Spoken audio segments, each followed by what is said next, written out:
ಎಲ್ಲರಿಗೂ ನಮಸ್ಕಾರ. ಡೈಲಿ ವ್ಲಾಗ್ನ ಡೇ 19ಗೆ ಸ್ವಾಗತ. ಬೆಳಗ್ಗೆ ಎದ್ದು ಬಿಸಿಯಾಗಿ ಸ್ವಲ್ಪ ತುಪ್ಪ ಹಾಕಿರೋ ಒಂದು ದೋಸೆಯನ್ನು ತಿಂದ್ಕೊಂಡು,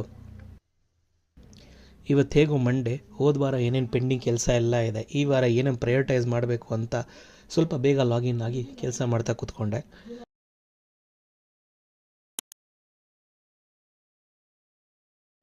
ಮಧ್ಯಾಹ್ನ ಊಟಕ್ಕೆ ವಾಂಗಿಬಾತು ಮೊಸರು ಬಜ್ಜಿ ತಿಂದ್ಕೊಂಡು,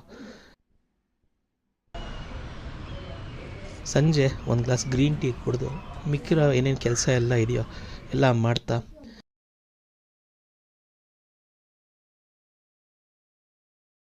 ಹಾಗೆ ಟೆರೆಸ್ ಮೇಲೆ ಸ್ವಲ್ಪ ವಾಕ್ ಮಾಡಿಕೊಂಡು ಒಂದು ಸಣ್ಣ ತುಂಡು ಚೀಸ್ ಕೇಕ್ನ ತಿಂದ್ಕೊಂಡು ಡೈಲಿ ವ್ಲಾಗ್ನ ಎಡಿಟ್ ಮಾಡಿ, ರಾತ್ರಿ ಊಟಕ್ಕೆ ಒಂದು ಕ್ರೀಮಿ ಪಾಸ್ತಾ ಮಾಡೋಣ ಅಂತ ಒಂದು ಕ್ರೀಮಿ ಪಾಸ್ತಾ ಮಾಡಿಕೊಂಡು ತಿಂದು ಇವತ್ತಿನ ದಿನ ಮುಗಿಸಿದ್ವಿ.